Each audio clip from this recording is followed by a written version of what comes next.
వద్దు వెంకీ, వద్దు, నన్ను వదిలే. మా నుంచి తప్పించుకోవటం అంత సులభం కాదు. నేను పరిగెత్తి అలసిపోయాను. ఏం కావాలి? నీ ప్రాణం అక్కర్లేదు, నీ ఆస్తి అవసరం లేదు. ఏదో అవసరానికి 2000 అప్పటిలా చంపేపోతున్నాడు జీవాజీ. ఆయన అప్పు తీసుకున్న తప్పించుకుని తిరగాలి కానీ ఆపేసి మీకు అక్కడ పెట్టండి. కొత్త అప్పు ఇవ్వకూడదని.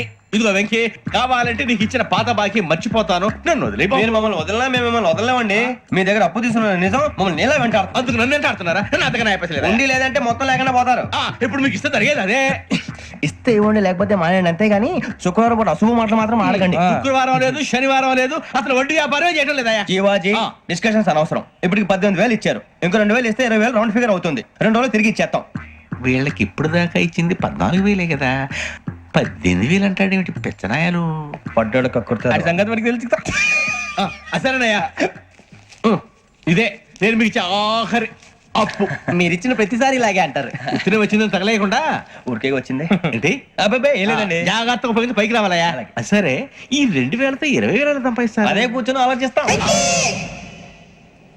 ఆ జీవగాడు ఎప్పటికైనా జీవితంలో పైకి రావాలంటాడు. రోజు ఇంత పైకి వస్తాం తెల్లడికి. రే, మనం దొరికిన వాళ్ళ దగ్గర అప్పు చేసి తాగెత్తనం. ఇలా ఎన్నాళ్ళు ఇచ్చే వాళ్ళు ఉన్నన్నాళ్ళు తెలిసిన వాళ్ళందరూ అయిపోయారు, ఇంకెవరు మిగిలారా? అందుకే నేను ఎప్పుడు అంటూ ఉంటాను సర్కిల్ బెంచ్ మని ఒక రెండో పెంచుకుందామన్నా ఎవడు కోఆపరేట్ చేయట్లేదా? మనం చూస్తేనే జంప్ అక్కడ. అరే వడ్డీ ఎంతైనా పర్వాలేదు, అప్పు ఏంట్రా అంటే ఒక ముందు రాడే. ముందుకు వస్తే వాళ్ళు వెనక్కి వెళ్తారని భయం. భయం భయం భయం, ఎక్కడ చూసినా భయం. ఎన్నాళ్ళు భయం? మనల్ని చూస్తే మనకే పరమ అసహాయం చేస్తుంది. మనకే కాదు, ఊళ్ళో వాళ్ళందరికీ కూడా అదే ఫీలింగ్. అందరూ డిగ్రీ 3 సంవత్సరాలు చదివి పాస్ అయితే మనం 6 సంవత్సరాలు చదివి పాస్ అయ్యాం. మరి ఉద్యోగం ఎవడి? ఉద్యోగాలు ఇవ్వక, అప్పులు ఇవ్వక, తాగేది ఎలాగా, బతికేది ఎలాగా? అరే మనం మాత్రం మనుషులం కాదా? మనకి కోరికలు ఉండవా? ఇప్పుడు మనం ఆలోచించాల్సింది అది కాదు, రేపటికి ఎవరిని చంపాలి. కాలనీలో ఎవరు సార్?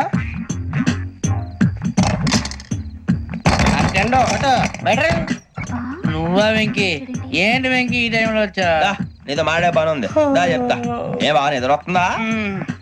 సరిగానే రే, నువ్వు మమ్మల్ని చూసే తలిపేసావా? మామూలుగానే వేసానా? మామూలుగా వేసేవాడివి. మీరు రావడానికి 1 నిమిషం ముందో, మేము వెళ్ళాక 1 నిమిషం తర్వాత వేయాలి కానీ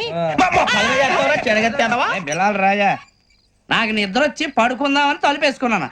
అయినా నా ఇంటి తలుపులు నేను అడిగేసుకోవాలంటే తప్పు చేసిన కాక ఇంకా గేర్ సమాధానం చెప్తావా? మీ ఇంట్లో పెళ్లిడికి వచ్చిన ఆడపిల్లలు ఎదురున్నారు. ఇదిగో అమ్మాయిలు, మీతో ఎప్పుడైనా యథాశాలేసానా? విన్నారా? అడుగు తలుపులు వేసావు. అనవసరంగా గొడవ ఎందుకు ఇక్కడి నుంచి వెళ్ళండి. గొడవ? మీ ఇంటి మీద పడి ఎప్పుడైనా గొడవ చేశానా బిని గారు? లేదు బాబు. విన్నారా? చెప్పు, మమ్మల్ని చూసి తలుపులు ఎందుకు వేసుకున్నావు? అరే మాకు అప్పించిన వాళ్ళు కూడా మమ్మల్ని చూసి ఎప్పుడు తలుపులు వేసుకోలేదు. ఏం చేయాలి? మరి నువ్వు ఎందుకు వేసుకున్నావు? బాబు తప్పు అయిపోయింది, బుద్ధి తక్కువ వేసాను చాలా. అంటే మా మోకాల మీద తలుపులు వేసామని ఒప్పేసుకుంటున్నావు? ఒప్పుకుంటున్నాను. సరే ఇప్పుడు చెప్పు, మా మొఖాల మీద తలుపులు వేసేంత తప్పు మేము ఏం చేసామరా? తప్పైపోయిందని అంటున్నారు కదా, వదిలేయండి బాబు. అదే తప్పు మేము చేసి మమ్మల్ని వదిలేయమంటే మీరు వదిలేస్తారా బిని గారు? తప్పని ఒప్పుకుంటున్నాడు కదా అయ్యా. ఇప్పుడు టైం 11 అయింది, వెళ్ళి పడుకోండి. 11 అయిందా?